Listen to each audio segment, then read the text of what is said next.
இடுக்கு பிள்ளையார் அப்படிங்கிற ஒரு முக்கியமான அந்த ஒரு விஷயம் இப்ப பரவலா பேசப்பட்டாலும் கூட திருவண்ணாமலை யுகமாக அந்த மலையை இறைவனாகத்தான் எல்லோரும் கருதி வணங்குவார்கள். ஒரு சாமியை பார்க்க போன இடத்துல இந்த மாதிரி ஒரு அசம்பாவிதம் நடந்திருக்கு. தென் கைலாயம்னே திருவண்ணாமலையை சொல்லலாம்.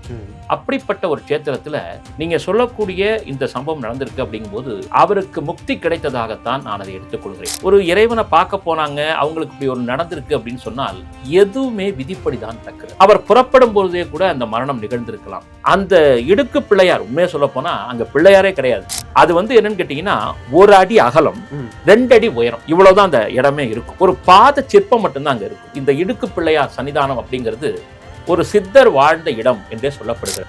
இவருடைய ஆன்மா திருவண்ணாமலையில் சித்தர்கள் வாழ்ந்த இந்த இடுக்கு பிள்ளையார் சன்னிதானத்தில் அவர் அமரராக வேண்டும், அவருடைய காலம் முடிக்கப்பட வேண்டும் என்பது விதி. இறந்த அவருக்கு மறுபிறவி இல்லை என்பதை ஊர்ஜிதமாக சொல்ல முடியும்.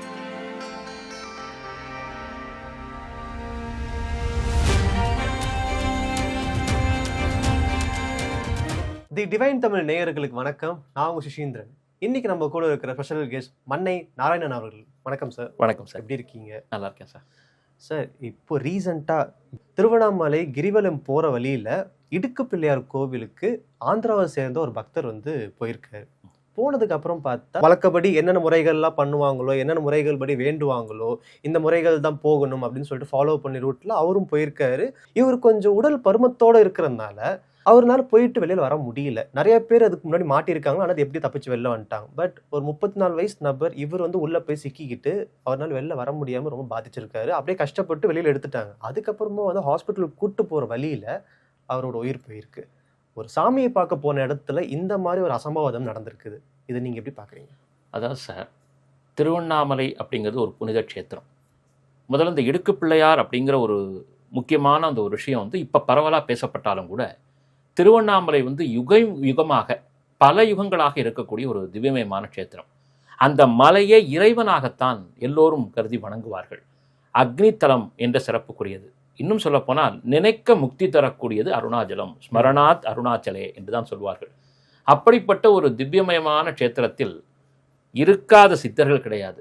ரமண மகரிஷி துவங்கி விசிறி சாமியார் என்று சொல்லக்கூடிய யோகி ராம்ஸ்குண சோரத்குமார் ஐயா அவர்கள், அப்புறம் பார்த்தீங்கன்னா மூக்குப்பொடி சித்தர்னு ஒரு பெரிய சித்தர்.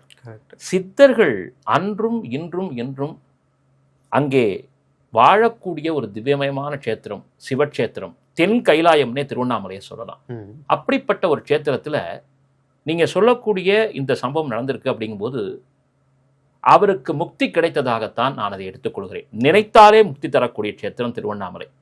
அப்போ எல்லாருக்கும் அந்த ஒரு விஷயம் கிடைக்குமா அப்படின்னா பெரிய அபூர்வம். இதை ஒரு இறைவனை பார்க்க போனாங்க, அவங்களுக்கு இப்படி ஒரு நடந்திருக்கு அப்படின்னு சொன்னால் எதுவுமே விதிப்படி தான் நடக்கிறது. விதியை மீறி எதுவுமே நடைபெறுவதில்லை. பார்க்கக்கூடிய பார்வை ஒரு காரணத்தோடு நம்ம பார்க்கும்போது நமக்கு பல்வேறு கருத்துகள் மனசில் உட்காரலாம். இறைவனை வணங்க போகிறாங்க, அவங்களுக்கு இது நடக்குது, இதை இறைவன் பார்த்துட்டு இருக்காரா அப்படின்னா அதுக்கு இப்படி தான் நம்ம விடை சொல்லணும். அவர் புறப்படும் பொழுதே கூட அந்த மரணம் நிகழ்ந்திருக்கலாம். அப்படி இல்லை என்றால் தரிசனத்திற்கு பிறகு கூட அது நடந்திருக்கலாம். ஆனால் அந்த இடுக்கு பிள்ளையார் உண்மையா சொல்ல போனா அங்க பிள்ளையாரே கிடையாது. அது என்னன்னு கேட்டீங்கன்னா, ஒரு அடி அகலம் 2 அடி உயரம், இவ்வளவுதான் அந்த இடமே இருக்கும். அப்படி இந்த பக்கத்தால இந்த பக்கத்தால வருவாங்க, பின்பக்கத்தால முன்பக்கத்தால தான் வெளியில வருவாங்க. ஒரு பாத சிற்பம் மட்டும்தான் அங்க இருக்கும். ஆனால் அதை இடுக்கு பிள்ளையார் சன்னிதானம் அப்படின்னு சொல்லி பிற்காலத்துல அழைக்க ஆரம்பிச்சாங்க.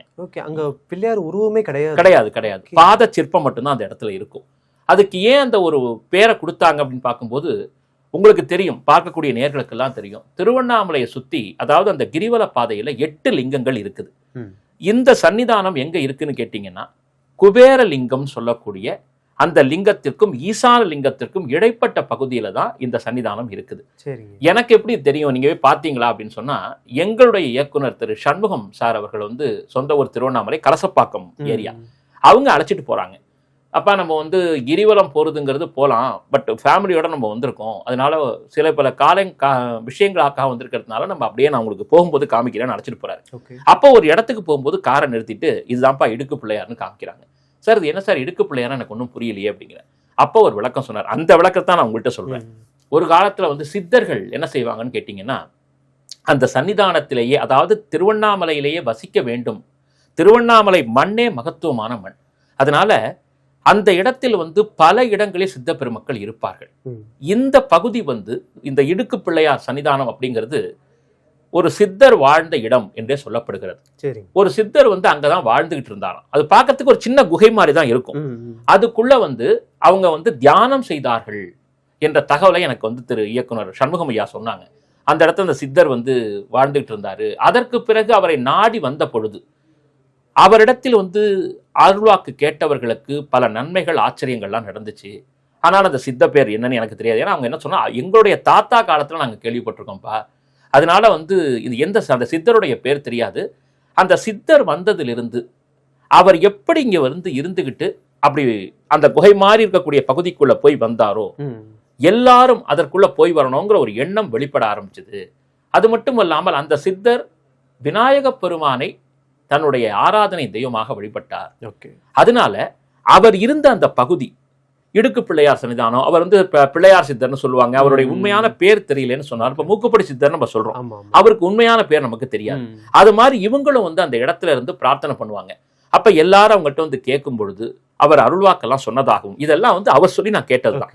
அப்போ எல்லாரும் வந்து அந்த பகுதியை புனிதமான ஒரு பகுதியாக நினைக்க ஆரம்பித்து விட்டார்கள் என்று சொன்னார்கள். அப்ப யாரோ ஒரு பக்தர் கேட்டிருக்காரு, எனக்கு இந்த மாதிரிலாம் வந்து தவிர்க்க முடியாத சூழ்நிலைகள் இருக்கு, நான் ரொம்ப வாழ்க்கையில கஷ்டப்படுறேன், எனக்கு மீண்டே வர முடியல, இதுக்கு ஏதாவது தீர்வு இருக்கான்னு கேட்ட பொழுது, உன்னால முடிஞ்சதுன்னா இந்த இடத்துக்குள்ள வந்து பாரு அப்படின்னு அவர் சொன்னதாகவும், உடனே அந்த பக்தர் என்ன பண்ணியிருக்காருன்னு கேட்டீங்கன்னா, தன்னுடைய குரு அந்த சித்தரை நினைச்சுக்கிட்டு விநாயக பெருமான மனசுல பிரார்த்தனை பண்ணிட்டு அந்த குகைக்குள் சொல்லக்கூடிய அந்த இடுக்கு பிள்ளையார் சொல்லக்கூடிய அந்த பகுதிக்குள்ள போயிட்டு வெளியில வந்திருக்கார். அப்படி வெளியில வந்த உடனேயே அவருக்கு ஒரு நல்ல செய்தி கிடைச்சது. அதுக்கப்புறம் அடிக்கடி வர ஆரம்பிச்சார். அவர் மூலமாகத்தான் இந்த விஷயம் எல்லோருக்கும் போக ஆரம்பித்தது. கிரிவலம் செல்லக்கூடிய பக்தர்களில் 3/4 பேர் அந்த இடத்திற்கு போய் அதுக்குள்ள நுழைஞ்சு வெளியில வந்தா எங்கள் கஷ்டங்கள் விமோச்சனமாகுங்கிற நம்பிக்கையில தான் பல பேர் போயிருக்காங்க. இது வந்து சார் கர்ண பரம்பரையா சொல்லப்பட்ட விஷயம் தான். இதுக்கு ஏதாவது எவிடன்ஸ் இருக்கா அப்படின்னா எந்த எவிடன்ஸும் கிடையாது. சொல்றாங்க, நம்ம கேட்கிறோம், பதிவு பண்றோம். இதுதான் வந்து அங்க சொல்லப்பட்ட விஷயம். நாளாக என்ன ஆரம்பிச்சிருக்கு, சரி சித்தர்கள் வந்து இங்க வந்து இருந்த இடம், அப்போ கண்டிப்பாக நமக்கும் நல்லதெல்லாம் நடக்கும்னு சொல்லிட்டு ஒவ்வொருத்தரா வர ஆரம்பிக்கிறாங்க. ஒரு காலகட்டத்துல உடம்பு வந்து சற்று பருமனாக இருக்கக்கூடியவர்கள் அந்த இடத்துக்குள்ள போகும்போது சிரமப்பட்டிருக்காங்க. அப்ப எல்லாரும் இப்ப பாத்தீங்கன்னா ஒரு சவால் மாதிரி, இப்ப இல்லைன்னா அட்வென்ச்சர் பண்ணணும், சாகசம் பண்ணணும் அப்படிங்கிற எண்ணம் வருது. அப்போ விளையாட்டா நண்பர்களோட போகும்போது யாரனா நீ இடுக்கு பிள்ளையாருக்குள்ள போயிட்டு வரியோ, நீ பெரிய ஆள்னா ஒத்துக்கிறேன் அப்படின்னு சொன்னோன்னா எல்லாரும் அதை வந்து ஒரு சாகசத்துக்காக தான் பயன்படுத்தியிருக்காங்க. அப்படி வரும்பொழுது திடீரென்று பல பேருக்கு உள்ளே நுழைந்து வெளியில வர முடியாத சூழ்நிலை ஏற்பட்டு இறைவனுடைய அருளால பல பேர் வெளியில வந்திருக்காங்க. இப்போ சமீபத்தில் நம்ம கேள்விப்பட்ட விஷயத்தை பொறுத்த வரைக்கும் அவரும் வந்து ஏதோ ஒரு நம்பிக்கையில உள்ள வந்துட்டார். ஆனால் அங்க உள்ள போற வரைக்குமே பாத்தீங்கன்னா ரொம்ப சாதாரணமா போனவருக்கு உள்ள வெளியில வர முடியாம தவிக்கக்கூடிய சூழ்நிலை அந்த இடத்துல ஏற்பட்டிருக்குது. அப்புறம் மயக்கம் போட்டு அவர் வெளியில வந்ததுக்கு அப்புறம் மருத்துவமனையில போய் அவர் அட்மிட் ஆனது, அதற்கு பிறகு அவருடைய உயிர் பிரிந்தது அப்படிங்கிற செய்தியை நம்ம பார்க்கும்போது இதை எப்படி நம்ம எடுத்துக்கலாம் அப்படின்னா, இவருடைய ஆன்மா திருவண்ணாமலையில் சித்தர்கள் வாழ்ந்த இந்த இடுக்கு பிள்ளையார் சன்னிதானத்தில் அவர் அமரராக வேண்டும், அவருடைய காலம் முடிக்கப்பட வேண்டும் என்பது விதி. அதுதான் நடந்திருக்கிறதா தான் நான் எடுத்துக்கணுமே தவிர, ஒரு இறை நம்பிக்கையோட பேருக்காங்க இப்படி நடந்திருக்கே அப்படின்னு சொன்னால் எவ்வளவோ விஷயங்களை சொல்லலாம் சார். இறை நம்பிக்கை இல்லாதவர்கள் கூட வீட்டில் இருந்துட்டு நடந்து போறாங்க, அவங்க அப்படியே கீழே விழுந்து இறந்து போகிறார்கள். எத்தனையோ விஷயங்கள் நாட்டில் நடந்துகிட்டு இருக்கு. ஆனால் ஒவ்வொரு விஷயத்திற்கும் இறை மறுப்பாளர்களுக்கும் இறை ஏற்பாளர்களுக்குமே இறைவன் ஒரே விதியைத்தான் வகுக்கிறான். இவரை என்னை ஏற்றுக்கொள்றாங்க அப்படிங்கிறதுனால அவங்கள தூக்கி தங்க சிம்மாசனத்துல வைக்கல, இவங்க என்னை ஏத்துக்கலைங்கிறதுனால தூக்கி அவன் வந்து இறைவன் வெளியிலையும் தூக்கி போடல. அவருடைய நல்ல கர்ம வினைகளை பொறுத்துத்தான் அவருடைய வாழ்க்கை அப்படிங்கிறது அமைகிறது. இதை பார்க்கும் பொழுது இது எப்படி மறுவ ஆரம்பிச்சதுன்னு கேட்டீங்கன்னா, எல்லாரும் அந்த இடுக்கு பிள்ளையார் சன்னிதானத்துக்குள்ள போயிட்டு வந்துட்டோம் அப்படின்னு சொன்னா நம்ம வாழ்க்கையில கஷ்டங்கள்லாம் தாண்டி வந்துடலாம், அதுக்காக கண்டிப்பா போயிட்டு வரணும் அப்படிங்கிற ஒரு முறை வந்து நாளாக வர ஆரம்பிச்சது. அதனாலதான் எல்லாரும் போக ஆரம்பிச்சாங்க. ஸோ அப்போ அதனால பார்த்தீங்கன்னா அந்த கிரிவல பாதையில 8 லிங்கங்கள் இருக்கு அப்படின்னு சொன்னாலும் அண்ணாமலையாரோட சேர்த்து 9 லிங்கம்னு சொல்லலாம். அப்ப இந்த இடம் ஒரு தனிப்பட்ட முக்கியத்துவம் வாய்ந்த ஒரு பகுதியாகவே எல்லாராலும் கருதப்பட்டது. அப்ப இந்த பக்தருக்கு நடந்தது வந்து ஒரு எதிர்பார்க்க முடியாத ஒரு துயரமாக இருந்தாலும் நிச்சயமாக நான் சொல்வேன், இறந்த அவருக்கு மறுபிறவி இல்லை என்பதை ஊர்ஜிதமாக சொல்ல முடியும். ஒண்ணு. ரெண்டாவது விஷயம் என்னன்னு கேட்டீங்கன்னா, அடுத்ததாக கொஞ்சம் நம்ம வந்து சிந்தனைக்குட்பட்டு பார்க்கும் பொழுது, ஒரு கோவில் இருக்குன்னா அந்த கோவிலினுடைய அமைப்பு இப்படித்தான் தரிசனம் பண்ணணும் அப்படிங்கும்போது நம்மையும் நாம் பார்த்து கொள்ள வேண்டும். உடம்பு நன்றாக இருக்கும் பொழுதே புனித தலங்களுக்கு போயிட்டு வந்து விட வேண்டும் என்று சொல்வார்கள். Okay. ஆனால் இந்த விஷயத்தை பொறுத்த வரைக்கும் இடம் குறுகலா இருக்குது. நம்ம உடம்பு அதற்குள்ள செல்லுமா அப்படிங்கிறத கொஞ்சம் யோசிக்கணும். அது கவனிக்க வேண்டிய விஷயம். ஒன்றும் இல்லை சார், ஒரு சட்டை போடுறோம், நம்ம அளவுக்கு சரியா இருக்கான்னு நம்ம பார்த்துட்டு தானே வாங்கிக்கிறோம். ரெடிமேட் ஷாப்புக்கு போறோம், நம்ம செக் பண்ணிட்டு தான் போட்டுக்கிறோம். அப்படி இருக்கும் பொழுது இதையும் கொஞ்சம் பரிசீலனை செய்துதான் மனிதர்கள் செல்ல வேண்டும். அதுக்கு தான் அரசாங்கங்கள்லாம் அந்த இடத்துல பலகையெல்லாம் வச்சிருக்கதான் நம்ம கேள்விப்படுறோம். அதனால வரக்கூடிய காலகட்டத்தில் போகலாம், பார்க்கலாம், வணங்கலாம். ஆனால் நமக்கு அது முடிகிறதா என்பதை நம்ம அறிவுக்கு உட்படுத்தி பார்த்து விட்டு செல்வது சாலச் சிறந்தது சார். ஓகேங்க சார். இப்போ நீங்கள் பேசும்போதே ஒன்று சொல்லியிருந்தீங்க, இறந்த அந்த நபருக்கு வந்து கண்டிப்பாக வந்து மறுபிறவி இல்லைன்னு சொல்லியிருந்தீங்க. காரணம் என்ன? அதுதான் திருவண்ணாமலையினுடைய மகத்துவம். திருவண்ணாமலை மண் என்பது அங்கு வரக்கூடியவர்களை ஒன்று முக்தி நிலைக்கு கொண்டு போகும், அப்படி இல்லைன்னா மறுபிறவியை எடுத்து புனித நிலைக்கு கொண்டு போய்விடும். இந்த நிகழ்வை பார்த்தீங்கன்னா ஒரு பக்கத்தில் பொதுவான கண்ணோட்டத்தில் பார்க்கும்போது இவர் இறந்தது உண்மை. அப்போ இறைவன் என்ன பண்ணிட்டார்னா, சித்தர்கள் எல்லாம் நடமாடக்கூடிய இடத்தில், அந்த இடத்தில் முற்றுமாக வினையே அழிக்கப்பட்டது, பிறவியே கிடையாது சார். அப்ப பாருங்க, அப்போ அந்த நபர் இறந்திருக்கலாம், ஆனால் மறுபிறவி இல்லாத ஒரு பேரின்ப நிலைக்கு போயிட்டார் என்றுதான் எடுத்துக்கொள்ள வேண்டும். அதனால கண்டிப்பா வந்து திருவண்ணாமலை அப்படிங்கிறது யாராக இருந்தாலும், எப்படிப்பட்ட பாவச் செயலை ஒருவர் செய்திருந்தாலும், நிறைய இருக்கு. இதை பத்தி சொல்லணும்னா ஒரு பல எபிசோடு பேசணும். அந்த அளவுக்கு திருவண்ணாமலை பத்தி விஷயம் இருக்கு. எத்தனையோ பேர் நேரடியா கண்குளிர இறைவனை பார்த்திருக்காங்க. அப்போ அப்படிப்பட்ட ஒரு மிகப்பெரிய புண்ணிய தலத்தில் இவருக்கு கிடைத்த மரணம் நிச்சயமாக இறைவன் கொடுத்த முக்தி என்றுதான் நான் எடுத்துக்கொள்கிறேன். ஓகே சார், கடைசி கேள்வி. இப்போ இந்த நிகழ்வுக்கு அப்புறமா வந்து அந்த இடுக்கு பிள்ளையார் கோயில் பக்கத்துல ஒரு பெரிய போர்டே வச்சுட்டாங்க. லைக் வந்து டைமிங்லாம் வந்து மாறி இருக்கு. இரவு நேரத்துல வந்து கோவில் ஓப்பன்ல இல்ல, ஒரு குறிப்பிட்ட டைமிங்ஸ் மட்டும் தான் ஓப்பன்ல இருக்கு அப்படின்ற மாதிரி சொல்லியிருக்காங்க. அதுக்கப்புறம் வந்து வயதானவர்கள், உடல் ஆரோக்கியம் இல்லாதவர்கள், அவங்களுக்குன்னு ஒரு ஆசை இருக்கும்ல, நம்ம இந்த கோவிலுக்கு போகணும் அப்படின்ற மாதிரி. அப்போ இந்த மாதிரி ரூல்ஸ் எல்லாம் போறதுனால அவங்களுக்கு ஏதாவது மனசுகள் பாதிப்புகள் ஏற்படும். இதுக்கு என்ன செய்யலாம்னு நீங்க கேக்குறீங்க. இதற்கு எனக்கு தெரிந்த ஒரு பெரியவர் சொன்ன விஷயத்தை நான் இங்கே பதிவு பண்ணுறேன். இப்போ நம்ம எல்லாருக்குமே அதை நோக்கி போனோங்கிறப்ப எண்ணம் வந்துடும். அப்படி உள்ளே போக முடியாத சூழ்நிலை உடம்புல இருக்கு அப்படின்னு சொன்னால் அவர்கள் என்ன செய்யலாம்னா, அந்த இடத்துல வந்து இருகரம் கூப்பி தலை சிரம் தாழ்த்தி வணங்கி விடலாம். அப்படி வணங்கிட்டாங்கன்னு சொன்னாலே சென்ற புண்ணியம் வந்துவிடும். சொல்லுவாங்க இல்லையா, காசிக்கு போக முடியலன்னு சொன்னாலும் காசிக்கு போனவங்களை பார்த்தாலே புண்ணியம்னு சொல்லுவாங்க. அது மாதிரி அந்த இடத்திற்குள் நம்மால் நுழைய முடியவில்லை, அரசாங்கம் இப்ப சட்டம் வச்சுட்டாங்க, ஏன்னா காப்பாற்றணும் மக்களை. அப்போ அந்த ஒரு அவேர்னஸ்க்காக வச்சுட்டாங்க. கவலைப்பட வேண்டாம், அந்த இடத்தை வணங்கினாலும் போதும். அப்படி உள்ள போக முடியாது, அந்த இடத்தை தொட்டு வணங்கினால் கூட நிச்சயமாக அந்த புண்ணியம் வந்துவிடும். செல்வர்களை பத்தி எல்லாம் பேச்சு இல்லை. தாராளமாக வந்து மனதில் இருக்கும்போது அந்த பக்தியோடு நாம் செய்யக்கூடிய அந்த வழிபாடு கண்டிப்பாக வெற்றியை தான் தேடித்தரும். இந்த நேரத்துல சார், இது ஒரு வித்தியாசமான ஒரு வழிபாடு அப்படிங்கும்போது இதோட கனெக்டடா ஒரு விஷயம் உங்களுக்கு சொல்லணும்.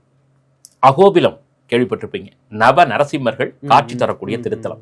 அங்க பாத்தீங்கன்னா 9 நரசிம்மர்களும் ஒவ்வொரு விதமா காட்சி கொடுக்குறாங்க. அதுல பிரமிக்கத்தக்கவர் ஜுவாலா நரசிம்மர். அவர் இருக்கக்கூடிய தோற்றம் பார்த்தீங்கன்னா ஹிரண்ய கசிபுவை 2ஆக கிழித்து அவருடைய குடலை மாலையா போட்டுக்கிட்டு காட்சி தரக்கூடிய உக்ர நரசிம்மர் அங்க இருப்பார். இன்னைக்கும் அவரை பார்க்கணும்னா பல நூறு கிலோமீட்டர், 10,000 கிலோமீட்டர் மேலதான் நீங்க ஏறி போய் பார்க்கணும். இதில் நான் சொல்லக்கூடிய விஷயம் என்னன்னா, அந்த பெருமாளை பார்க்கும்போது ஒரு பக்கம் அதல பாதாளம் இருக்கும், இன்னொரு பக்கத்துல செந்நிறத்தில் ஒரு நதி ஓடிக்கொண்டிருக்கும், ஒரு ஊற்று ஓடிக்கொண்டிருக்கும். என்னன்னா, அந்த ஹிரண்யனை கிழித்தெறிந்து விட்டு அந்த நதியில தான் அவர் கையை கழுவுறார். அதனாலதான் இன்னைக்கும் அந்த நதி சிவப்போடையே இருக்கிறது. அங்க போயிட்டு வரதே பெரிய அட்வென்ச்சர். அங்க போயிட்டு வந்தவங்களை கேட்டாங்கன்னா சொல்லுவாங்க, இதை விட சிறப்பான ஒரு விஷயத்தை இங்கே பதிவு செய்ய வேண்டும். என்னன்னா, அந்த ஜுவாலா நரசிம்மரை பார்த்துட்டு நீங்க வெளியில வரும் பொழுது பக்கத்துல ஒரு ஏரோ மார்க் இருக்கும். சரி, அங்க என்ன போட்டிருக்கோம்னா, உக்ரஸ்தம்பம் செல்லும் வழி அப்படின்னு ஒரு போர்டு போட்டிருப்பாங்க. சில நூறு அடிகளுக்கு மேல பாத்தீங்கன்னா நரசிம்மர் அவதாரம் செய்த அந்த மலை இருக்கிறது. அவ்வளவு பெரிய மகம், நீங்க நிமிர்ந்துதான் பார்க்கணும், அப்படிப்பட்ட மலை சிகரம் அது. அதற்குள்ள நீங்க ஏறணும் என்று சொன்னால் உங்கள் உடல் ஒத்துழைக்க வேண்டும். சிறிய வயதுல தான் போக முடியும். அங்க போயிட்டு வந்தவங்களுக்கெல்லாம் ஜென்மாந்திர கட்டம் தீர்ந்து விடும். யார் போக முடியும்? மனசுல வைராக்கியம் இருக்கணும். நீங்க போனீங்களான்னு கேட்டீங்கன்னா, நான் ஆசைப்பட்டேன், எங்க வீட்டுல அலோவ் பண்ணல, வேண்டாம்னு சொல்லிட்டாங்க. ஏன்னா ஒரு 5 பேராவது இருக்கணும். அந்த காலத்துல பாத்தீங்கன்னா எந்த உதவியும் இல்லாமல் அப்படியே கையை வச்சு அந்த மலையில மெதுவா ஏறி ஏறி போனாங்க. ஒரு கட்டத்துல போனீங்கன்னா நம்ம வந்து வாட்டர் பாட்டிலாம் எடுத்துட்டு போனோம். புரியுது. ஏன்னா மூச்சு அடைக்க ஆரம்பிச்சிடும். அப்ப அது பெரிய அட்வென்ச்சரா இருக்கும். ஒரு கட்டத்துல நிற்கும், அந்த இடத்துல நம்ம தண்ணியெல்லாம் குடிச்சிட்டு தான் நரசிம்மருடைய உண்மையான பக்தி இருந்து நம்ம மேல ஏறி போனோம். ஆனால் இப்பொழுது இருக்கக்கூடிய அகோபில மடத்தினுடைய ஆச்சாரியன் ஸ்ரீ ரங்கநாத இதீந்திர மகாதேசிகன் சுவாமி அவர்கள் வந்து ரோப் ரெடி பண்ணியிருக்காரு. அங்கிருந்து நம்ம ஏறி போய் பார்க்கறதுக்கு உறுதியான கயிறுகளை கட்டி வச்சிருக்காங்க. அந்த கயிற்றின் உதவியோடு நாம் ஏறி சென்று அந்த நரசிம்மர் அவதாரம் பண்ண இடத்தை பார்க்கலாம். இப்போ நானே சொன்னேன் சார், எனக்கு ஒரு 3 வருஷத்துக்கு முன்னாடி இங்க போனப்போ 9 நரசிம்மரையும் தரிசனம் பண்ணோம். ஆனா அந்த உக்ரஸ்தம்பத்தை காண முடியவில்லை. நான் வருத்தப்பட முடியுமா? இறைவன் அப்ப அழைக்கல. அப்ப திருப்பி கூப்பிடும் பொழுது அதற்கான நேரம், அதாவது சன்னிவேசம்னு ஒரு வைஷ்ணவத்தை ஒரு வரி சொல்லுவாங்க, அதற்கான காலகட்டம் வரும் பொழுது இறைவன் நிச்சயமா அழைப்பான். அப்ப நீங்க பாத்தீங்கன்னா அந்த ரோப் பிடிச்சிட்டு ஏறி போய் அந்த உக்ரஸ்தம்பத்தை சுற்றியே வரலாம். இன்னைக்கும் அந்த உக்ரஸ்தம்பத்தை தொட்டு பார்த்தீங்கன்னா உடம்புல ஒரு வைப்ரேஷன் வரும். அது சத்தியமாக இன்றும் பலரும் போய் நரசிம்மருடைய பிரார்த்தனையை பண்ணுவார்கள். அப்படி ஒரு ஆச்சரியமான விஷயம் இன்னைக்கும் அகோபிலத்துல இருக்கு. அதை விட மன்னார்குடிக்கு பக்கத்துல, மன்னார்குடியிலிருந்து கும்பகோணம் செல்லக்கூடிய பாதையில பாடை கட்டி மாரியம்மன் ஒரு கோவில் இருக்கு. ரொம்ப ஆச்சரியமா இருக்கும் இதை கேட்கக்கூடிய எனக்கு. இப்படியெல்லாம் ஒரு கோவிலா?